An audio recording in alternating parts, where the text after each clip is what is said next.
یہ پیشکش ہے رضا انٹرپرائزز کی۔ رضا انٹرپرائزز، دکان نمبر 3، چھوٹا سوناپور، نزد اکبر پیر بھائی کالج، مولانا شوکت علی روڈ، ممبئی نمبر 8۔ ٹیلی فون نمبر 23091629۔ اللہ سبحان اللہ، حق فرمایا، حق سمجھایا، حق کے سوا سب کچھ ٹھکرایا۔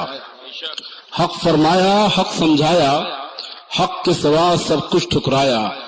حق کی عزت، حق کی عظمت، حق کی نصرت اعلی حضرت۔ حضرات گرامی، حضرت مفتی صاحب اللہ سے آپ مسلک اعلی حضرت کی حقانیت پر ایک بہت ہی پرمغز دلیل سماعت فرما رہے تھے۔ آپ سوچتے ہوں گے کہ مسلک کیا چیز ہے؟ میں بتاؤں، مسلک طریقے کو کہتے ہیں۔ سیدنا سرکار اعلی حضرت امام محمد رضا فاضل بریلوی رضی اللہ تعالیٰ عنہ کا مسلک وہی تھا جو سلطان الہند حضرت خواجہ معین الدین چشتی اجمیری کا مسلک تھا، جو سیدنا سرکار غوث اعظم کا مسلک تھا، جو سیدنا امام اعظم رضی اللہ تعالیٰ عنہ کا مسلک تھا، تمام صحابہ کرام کا مسلک تھا، اور تمام صحابہ کرام کا طریقہ تھا، اور جو خود نبی کریم صلی اللہ تعالی علیہ وسلم کا طریقہ تھا۔ اور مسلمانوں، تم جانتے ہو طریقے مصطفیٰ کو چھوڑنا ہے وجہ بربادی، طریقے مصطفیٰ کو چھوڑنا ہے وجہ بربادی، اسی سے قوم دنیا میں ہوئی بے اقتدار اپنی۔ حضور مفتی صاحب نے بہت ہی پرمغز خطاب فرمایا۔ آئیے میں آپ کا وقت لیے بغیر اب آپ حضرات کے سامنے خطابت ہی کا مسلسل سلسلہ جاری رکھتے ہوئے آپ حضرات کے سامنے ایک عظیم شان خطیب جو بڑے ہی فصیح البیان، بڑے ہی بلیغ اور فصیح خطیب ہیں، بڑی ہی شعلہ بار اور گھن گرج خطابت فرماتے، ہندوستان کے بہت ہی مشہور و معروف مفکر و خطیب ہیں۔ میری مراد ہے حضرت علامہ مولانا غلام محی الدین صاحب قبلہ سبحانی سے، جو یو پی سے تشریف لائے ہوئے ہیں۔ ان کی خطابت آپ حضرات کے دلوں کی کھلی ہوئی بند گرہوں کو کھولنے کی یہ بہترین ہے۔ نعرہ رسالت، نعرہ غوثیہ، مسلک اعلی حضرت خواجہ کا ہندوستان، خاندان اہل برکات، حضور نظمیہ صاحب قبلہ زندہ باد، برکاتی دولہ، برکاتی دولہ زندہ باد، علماء اہل سنت۔ اور مائک پر تشریف فرما حضرت علامہ مولانا غلام محی الدین صاحب قبلہ سبحانی۔ حضرت کا استقبال نعرہ تکبیر و رسالت سے کریں اور ساتھ ہی ساتھ اپنی بیداری کے بھی ثبوت دیں۔ نعرہ تکبیر، نعرہ رسالت، علماء اہل سنت، مسلک اعلی حضرت، دارالعلوم حنفیہ رضویہ، نعرہ تکبیر۔ السلام علیکم۔ الفاتحہ۔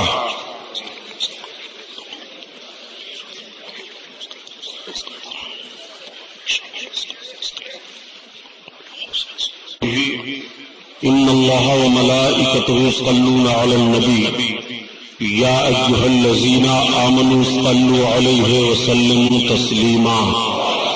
اللہم صل علی سیدنا و شفیعنا و حبیبنا و مولانا محمد معدن الجود والکرم وعلی آلہ وبارک وسلم۔ صلاۃ و سلام علیک یا رسول اللہ صلی اللہ تعالی علیہ وسلم۔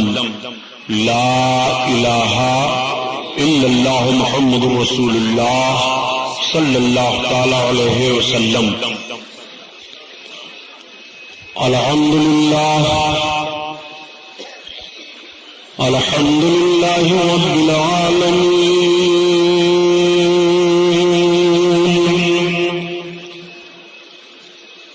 الصلاۃ والسلام علی سید المرسلین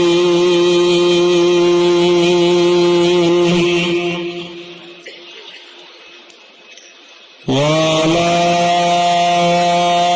آله الطاهرين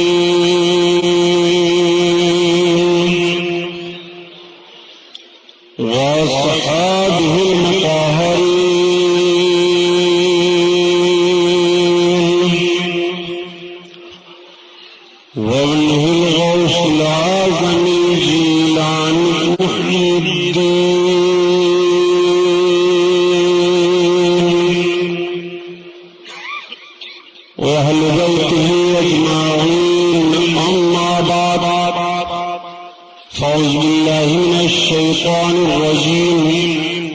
بسم اللہ الرحمن الرحیم قال اللہ تعالی فی القرآن العظیم الفرقان الحمید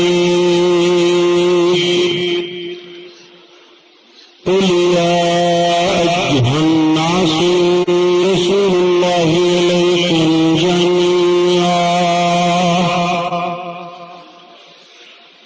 صدق اللہ البصیر الخبیر وصدق رسوله الرشید النذیر والحمد للہ رب العالمین۔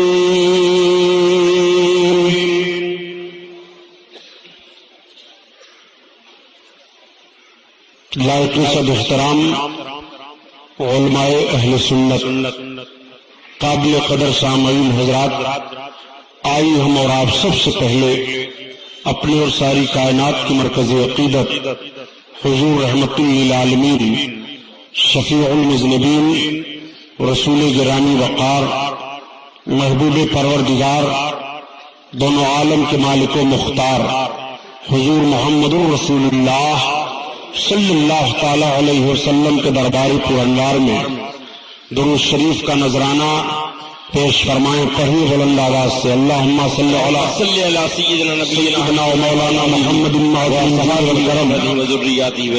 آلہ وبارک وسلم صلاۃ و سلام علیک یا رسول اللہ صلی اللہ تعالی علیہ وسلم۔ خیر رب کے لیے اور درود پاک پڑھ لیجیے۔ اللہم صلی علی سیدنا مولانا محمد معدن الجود والکرم وعلی آلہ وبارک وسلم صلاۃ و سلام علیک یا رسول اللہ صلی اللہ تعالی علیہ وسلم۔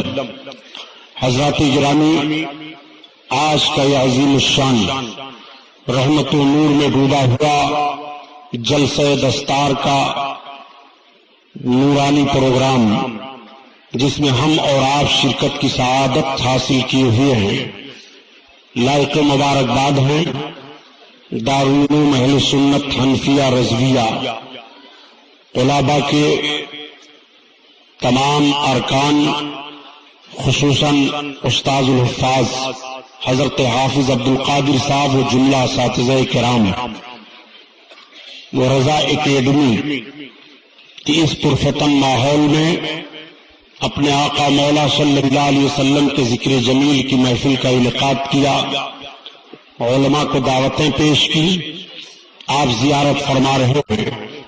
اس اسٹیج پر اکابر علماء اہل سنت کی، خصوصاً شہزادہ غوث اعظم آل رسول بقیت السلف نمونہ خلف حضرت علامہ الشاہ نظمی میاں صاحب قبلہ دامت برکاتہ القدسیہ مارہا مطہرہ شریف، و شہزادہ عالی وقار حضرت علامہ سبطین حیدر صاحب قبلہ دامت برکاتہ القدسیہ مارہا مطہرہ شریف۔ بس سادے جملوں میں عرض کروں کہ اعلیٰ حضرت عظیم البرکت کے پیرزادوں کے مقدس چہروں کی آپ زیارت فرما رہے ہیں۔ سبحان اللہ سبحان اللہ۔ یہ علماء اہل سنت ہیں۔ ابھی آپ نے ممتاز الفقہا حضرت مفتی محمد نظام الدین صاحب قبلہ الجامعۃ الاشرفیہ مبارکپور کا ایک ایمان افروز باطن سوز فقیہانہ بیان اعلیٰ حضرت عظیم البرکت کے تعلق سے سماعت کیا۔ اس سے پہلے مفتی محمد اسلم صاحب قبلہ بستوی، حضرت علامہ امان الرب صاحب، ان کے بیانات ہوئے۔ بحر العلوم حضرت علامہ مفتی عبد المنان صاحب قبلہ مدہ ذلہ العالی، اور ابھی میرے بعد مناظر اہل سنت حضرت علامہ عبد المصطفیٰ صاحب صدیقی رضولوی کا بھی بیان ہوگا۔ مختصر وقت میں عرض کروں کہ آج ایک عجیب ماحول ہے، تو آئیے سب سے پہلے میں اپنے بیان کا آغاز اعلیٰ حضرت عظیم البرکت آیت من آیات اللہ معجزۃ من معجزات رسول اللہ سبحان اللہ امام احمد رضا خان علیہ الرحمت و رضوان کی